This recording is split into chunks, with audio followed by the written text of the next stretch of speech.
Welcome to today's episode of the Smart with a Heart podcast.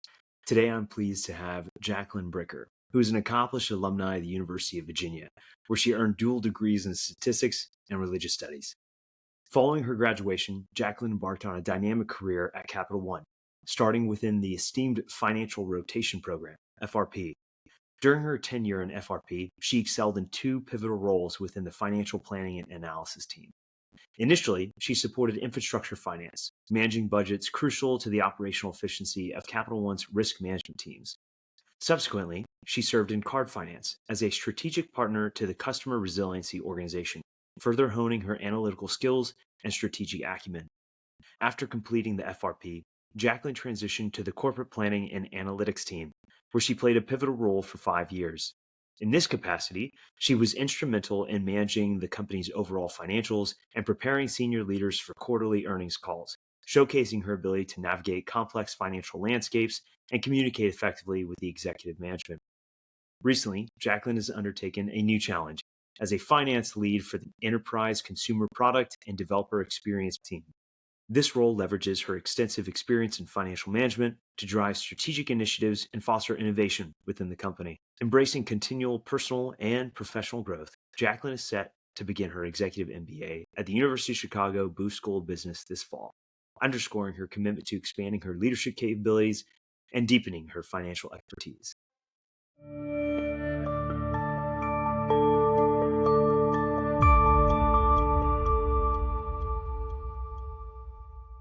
Jaclyn, what a pleasure to have you on the show. Thank you so much for this time this morning. Yeah, thank you. I'm excited to be here. Okay, and as am I, because obviously you're aware you are the first non-military affiliated individual who we've had the pleasure of getting on the show. Just so our listeners know, when I started this podcast, I probably did some interesting military intelligence level stuff. Like I Googled everything Smart with the Heart and anyone who had any sort of connection, whether if you liked it on Facebook or you liked it on LinkedIn, I probably reached out to you and asked you, hey, did you use Smart with the Heart? And would you like to speak about it? And when I sent all these messages out, Jaclyn was kind enough to reach back out to me and let me know that she would love to get on here and share her story. So that's exactly what we're going to do here today. Just explore your story and the role Smart with the Heart had with you. So let's start a little bit towards your early years in education. Can you share with us like what influenced your decision to pursue a double major, which is super intimidating to me, a double major in statistics and religious studies? Yeah, no, it's an interesting choice, and it's kind of funny because it just kind of happened. So I always loved math and science, and math in particular, and I took a statistics class in high school. And after that, like the plan was always to study statistics in undergrad. And so like that obviously happened. But then as part of a gen ed requirement, I took an intro to Eastern religions course at UVA, and I was just completely enthralled by the material. And so I continued to take classes as my schedule allowed. And it just got to a point where one of my advisors pointed out, like, if you were smart about the classes you take and double down a little bit, you're not that far away from another major. And I was like, alrighty. So I did it, and I honestly loved it. Like, obviously the math or statistics is quantitative and a lot of problem sets. So it was actually really nice to have another set of classes that was more just like reading and writing and in a way creative thinking and kind of like from the problem set. So like the only way you do that is by doing a bizarre matchup like statistics and religion. That's amazing. That is absolutely amazing. When I saw that a part of your bio when you sent it to me, it just had shivers run down my spine because stats in college for me, hopefully none of my future employers are listening to this, but stats for me was definitely the hardest course. It was either that or at West Point we had survival swimming, which in reality was like teaching you how to drown. So one of those I would have failed that. One of those is definitely hard for me, but stats, that's tough, but amazing because obviously that quant heavy understanding and even desire to learn more probably greatly influence your career trajectory into Capital One. So could you talk a little bit about your journey into Capital One and the finance rotation program? Yeah. So I started at Capital One as like a part of the FRP. So the FRP, for those that don't know, is like one of the students in grad programs where they, target getting folks out of undergrad into the company. We have them for business and tech and HR as well. So I was in the finance one. And so It's a 2-year program where you have 2 1-year rotations in different parts of finance. Both of my rotations happen to be under the FP&A umbrella, but some of my peers sat in like the capital markets group or controllers, which is our accounting group, or corporate development. And so even though I was kind of siloed in a way to FP&A the entire time, I had exposure to and learned a lot from my peers' experiences as well. So it's kind of like, I don't know, drinking from a fire hose experience. Like, this is Capital One finance in like 2 years, and you kind of see a lot more kind of than the average person entering the company. That's great. So it's you mentioned it's designed like a rotational program. Is that what you said? That's awesome. That as an undergrad, you were pretty much picked and taken into Capital One and shown the ropes and was able to grow in that role. Yeah. Wow. So, it was cool. What were some of the what would you say were some of the biggest challenges in that initial role? Yeah, so in the first role, when I was supporting some of our risk management teams, so there was 2. One is, just to be completely honest, was like Excel. Like, I was a statistics major. A lot of my peers in the program studied finance and accounting. And so when I was doing analytics in college, I was using like R and different programming things. I wasn't in Excel. And it sounds silly, but I was just slower. I didn't know all the like VLOOKUPs and shortcuts. And I'm pretty sure I like cried at home after work like 2 months. And I was like, I'm just like not getting this. And like all my peers had this knowledge base. And so there was a bit of a learning curve of me just like figuring out more of the finance tool set that I didn't have coming in from undergrad. So I got over that one within the first few months, but it was tough. And then the second piece was actually learning influence our business partners. So like, you're there as a steward, right, to help, manage the financials for our risk management teams, make sure they're coming in line with expectations and help them if stuff is going awry one way or another. But, to really excel, you want to become, a strategic partner as well. So like, how do you understand their business and help guide them? Maybe if they want to do one thing, but you think a different path might have a better outcome, both financially and for their business goals, how do you do that? And that was a thing that I started to learn in my first year in the program and grew upon in the second year and beyond. Wow. So you weren't just like a keyboard warrior, individual contributor, but you were actually talking to stakeholders, large organizations, and influencing their decisions. Yes. Yeah. For better or worse, my first manager was like, yep, these are your partners, like a subset of some of the risk leaders and their chief of staffs. And so, every month I was bringing them like their monthly financial performance. And if stuff came up, helping figure out how we could afford it or, manage it within the budget, or if not, flagging it, like going up the flagpole and asking for incremental funding.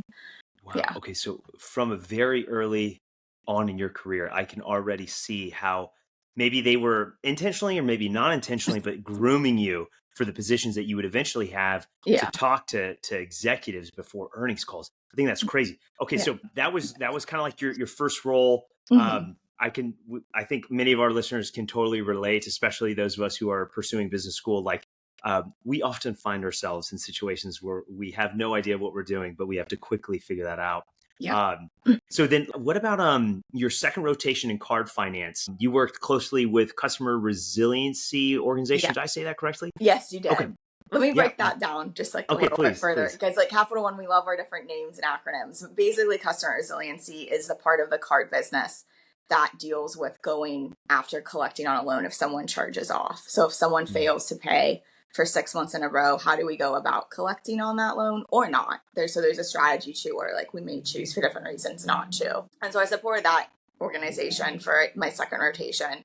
And there was components of it that was like the monthly and annual budget management and, reporting, forecasting, etc.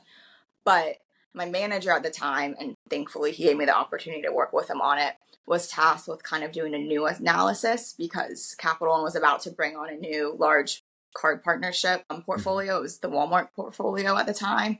And then there was also a big regulatory change going into effect that upcoming January, where Capital One and all other card issuers had to change the way we accounted for potential future losses.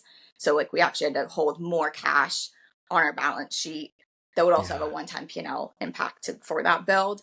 And so my boss and I was helping, we're kind of figuring out kind of how did we value or think about the long-term profitability then of the card portfolio, and specifically like any newer partnerships, even beyond the Walmart one. I just was exposed to way more of like the full P&L, how it ties into the balance sheet, and thinking like long-term financials and not just like the month over month leading up to a year. I was like, just my world was kind of blown open from some of that analysis and just exposure to that like problem solving. That's great. That means you're probably way ahead of the bell curve, especially when compared to me, who I just got access to Wall Street Prep from Booth. And I'm just like, how do you use Excel? I mean, I'm a PowerPoint warrior. Like in the Army, they teach you as officers to be really good at PowerPoints. Yeah, but accounting, spreadsheets, balance sheets, that's new lingo for me. But that's awesome that you had that kind of experience. So because you were so involved and you had such already like a huge depth of knowledge and exposure, how did that role influence your strategic thinking that you think later impacted your ability to communicate with executives? Yeah, I think it was just like, so like that was the second rotation was the first time I was really learning about like what we call like second and third order impacts. So something happens over here, but there's all these ripple effects that actually matter as well. And so that like influences a lot of like when you talk to a leader or an executive about like, hey, like we're trying to do this thing or we're contemplating this, but these are the other like tangential pieces we need to think about. And so kind of bringing that holistic view of like, as a finance person, like the finances drive a lot of the thinking, but trying to bring in more of that integrated business perspective and trying to think about it from the different stakeholders, is one approach that I'm still learning, by the way. That's like a big reason I'm trying to go to, or I'm going That's great and stuff, but You clearly grew so much in that role, and it's obviously influencing where you're going, which I can't wait to talk about specifically with Booth and whatnot. But let's now dive into the corporate planning and analytics, where you help manage the total company financials and prepare the senior leaders for earnings call. So what insights can you share about the strategic preparation involved in these high stake environments? Yeah, that was an awesome role. Like I love that role. It's like the role, like one of my friends said it about his experience on a different team, but it's like the role I grew up in. I really went from being an analyst to more of like literally a people manager, but also like having more of a voice at the table in that role, which love that team. Yeah, I think there's two pieces. So one is maybe a little less obvious, but also maybe not, is like how much words matter. Yeah. I think folks might be shocked about how much time, like just a couple of days before the earnings calls, are spent on debating the language we use, like down to like modest versus mild versus moderate. Like I'm not like hours have been spent on debating that group of words and what we use. And so in that role, it was a lot of, thinking about the total company P&L and balance sheet and long-term performance, but also considering external stakeholders' point of view. And so I also learned how much executives, I would say in particular, really value the analytics. And so my team and I were responsible for kind of developing different frameworks to think about our financial performance. So like some of the things we did would be like pretend we're an external like Wall Street investor and we only have the data we publish as Capital One.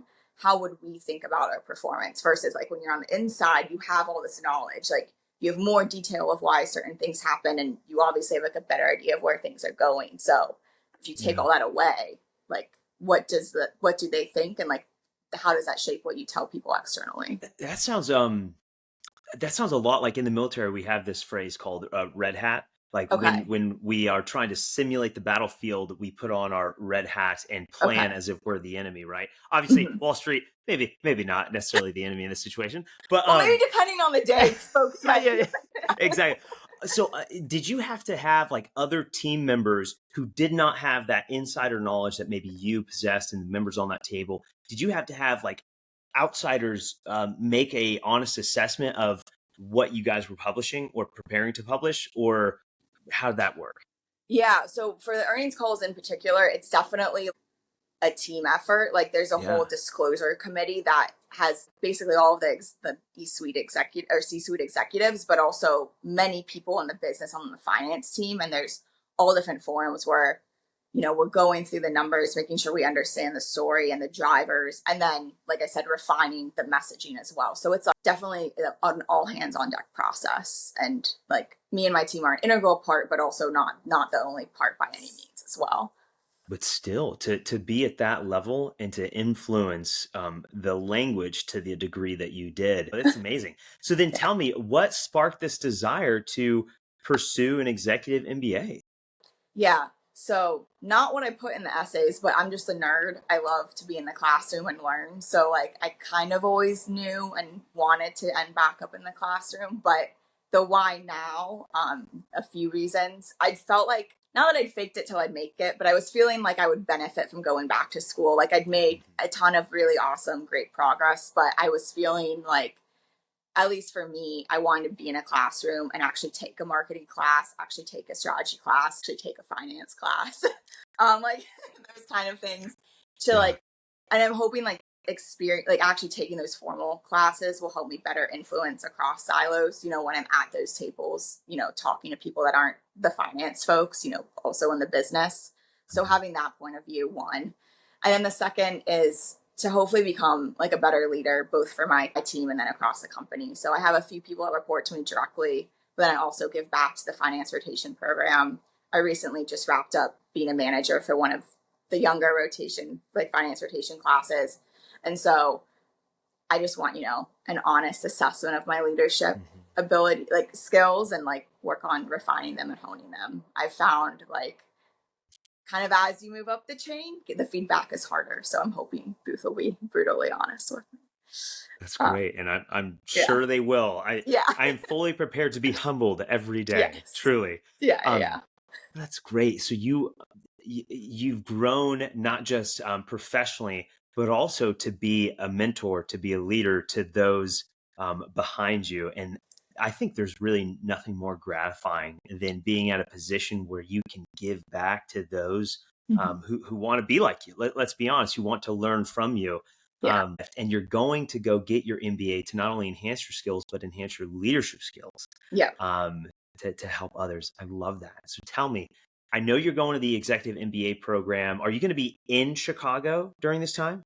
I am. Yeah. If I flip my screen around, you'd see a bunch of boxes. Perfect, We're like moving just in a few weeks out to Chicago. So Capital One was very generous in allowing me to relocate we have an office out in Chicago, actually very close to the Gleacher Center, which is where the executive classes are. So great.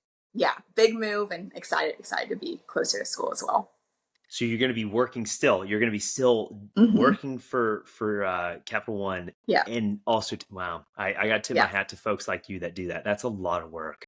Yeah. Yeah, it's going to be a lot, but I'm pretty excited for it. Great. Well, then tell me this journey. Why Booth? How'd you happen on Booth? And let's be honest, how'd you get there? It's a hard program to get into. Yeah. I give a lot of credit to Nafees and Smart with the Heart, like truly. So it's actually kind of funny we're like talking now, because this time 2 years ago is when I really got serious about the application process and the GMAT. I actually wasn't sure if I wanted to do the executive or the full time. So I was like, let's do the GMAT to leave the options open.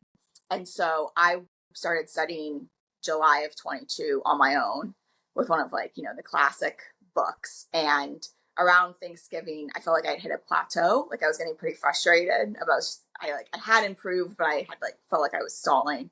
Yeah. And so I was like, let's just, pay the money and do a class. So I did the Google thing, and I had in my head that I really wanted to be in person because I stare at spreadsheets and slide decks all day. So the last thing I wanted to do was log on to another Zoom screen. And so I was a little neurotic, if you can't tell. And I just started calling all the big box ones. And I was like, is there any classes in person in the DC area, or even Maryland or Virginia? I'll drive. And I just wasn't getting the vibe. I probably wasn't coming across great, but they were also just asking for my credit card number and trying to sign me up. And I was like, no, I'm just trying to figure out the thing. Yeah. And so I'd seen Sherpa Prep come up, and I read it, and I was skeptical because it's not a big box, and the reviews are glowing to the point where I was like, this isn't real. But I was desperate, so I called them too, the day after Thanksgiving, and did my whole spiel. They were just so kind and patient and genuine. and didn't ask for my credit card number. So I signed up immediately after I hung up, and kind of the rest is history. But like, I've loved Nafis and I love the whole program. And the first class I logged into, which, you know, did end up being Zoom, but it was like Wednesday night at 7 p.m. I felt like a million tons were off my shoulder. Nafis was just like kind of calling out everything I was doing wrong, including like the stack of flashcards I had next to me. And I was just like, wow, like, I'm bought in. I'm going to trust this process. And it was awesome. And actually, one last point I want to make, sorry, no, it's just like a whole speech. No, is it's like, great. Doing the GMAT, at least for me, was very like isolating. It was probably the most truly self-motivated thing I'd ever done. Because even like applying to college and taking those tests, like, you have peers, or most people have peers that are doing that with you. No one in my life was like taking the GMAT or going to business school.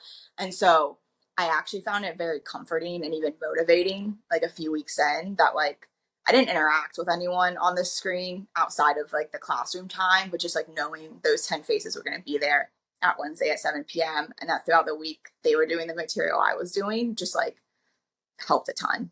So yeah, I bet like a community of some sort, right? Exactly. To find 100%. that. I totally understand what you were saying. Because, well, for me, even, I did similar to you, 4 or 5 months of my own studying with a different, like, big name brand. Yeah. Didn't work out. Smart with Heart came on, and I looked him up, and similar to you, like, you know, at the time there's 39 5-star reviews, not a bad thing. And it's just like when you shop on Amazon, you're like, there's no way. Like, there's no way. And you wait until you see like a 4.7 out of 2,000 reviews, right? I mean, that's at least what I do. But I am so glad I took the risk to sign up for it. You did way better. You actually called, which I think is great, because you can definitely get a good vibe just through a phone call. And just so our listeners know, you can always get a hold of us. You absolutely can. So yeah, people absolutely can call and just chat. But I'm so glad you enjoy it. But and to the community piece, I remember I was in what's known as a company command. I was in a secured information facility in the military, which means like you can't get phone calls in, you can't get phone calls out. You have very specific websites you're allowed to even visit just for work. And I remember I was there like 12 hours a day, and I was like, I've got to fit in studying somehow. And I remember going to my security officers and asking for access to Smart with Heart. And they're like, why would you possibly need this? Like, what is this? And I was like, I'm going to go to business school and I need access to this so I can do some problem sets during my lunch. And I mean, it was pretty liberating to actually get it out and tell people about it. And that way, some people, you know, kind of kept me accountable as well. But it was pretty difficult when nobody else is doing it. But as soon as you logged in and you saw those videos and you started interacting with the Fees and Jay and all the other students and seeing people that you may even know, which was my case, that was incredibly gratifying. Yeah, well, it helps a ton. And now we're one of those people doing this. Not even a 5-star review. We're doing a podcast. So I know. I tell my wife every time I do one of these, I get so giddy and excited. I literally just shake a little bit, because we're now the voice that people can go like, is there anybody like me? Where can I find their story? And because of people like you who get to share their story and want to share their story, is going to help somebody else. I will include, if it's okay with you, I will include your LinkedIn in the show notes. And also, obviously, mine will be there. So if anybody ever wants to reach out to either of us and you feel like you relate to our stories, by all means, please do so. But Jaclyn, I'm super excited to not only see you go to booth, but also see you in person as well. Jaclyn, such a great opportunity to chat with you. Before we get off, I want to know, where are you going? What are you going to do with this MBA? Where's next? Yeah. I guess like the big aspiration, right, is to one day be like the CFO or the CEO, you know, of a company. But really for me is like, again, being a nerd is like, the goal is just to keep learning. Like, I really want to grow and be like the best leader for my direct team, and honestly for everyone, especially women, but everyone at Capital One as well. And then as long as I'm continuing to like grow and be challenged and learn, like that's the goal for me right now. So amazing. Well, I am so glad I get to be your friend and keep in contact with you. Yes, totally. That's amazing. Well, that last piece then, I want to know, is there any last bit of advice that you would advise any listener who might be considering Smart with a Heart or is on the fence right now? Just do it. Like, just do it. Smart with a Heart is awesome. like it's real people. They really care. Like quickly, like favorite memory was like I did one of the MBA things where like all the schools come to like a place and you do like the conference thing and talk to schools. And I went to one in Philly and it was rainy. Not a lot of people showed up, but Nafis was there. And literally going in to talk to one of the schools, I don't even remember which one. He was in the doorway going like, "Yeah, go Jaclyn, you got it." Like a dad or a coach on the sidelines. Like that's what like Smart with a Heart is to me. And like Nafis and Sherpa Prep, like they are your cheerleaders, like period. And it's awesome. Wow, So yeah, more than a yeah, community, a really incredible support system. yeah, Thank you for sharing that. That's an yeah, amazing story. yeah. Jaclyn, it's been amazing. Your time is precious to me. So thankful for you and your story and your willingness to share. Of I hope course. you have Thanks for asking me. yeah, Yeah. absolutely. And yeah, I hope you have a wonderful rest of your day. And I look forward to seeing you in Chicago. Yeah, yeah. I'll definitely see you there. Cool. Awesome. Thank All you. right. Cheers. Cheers.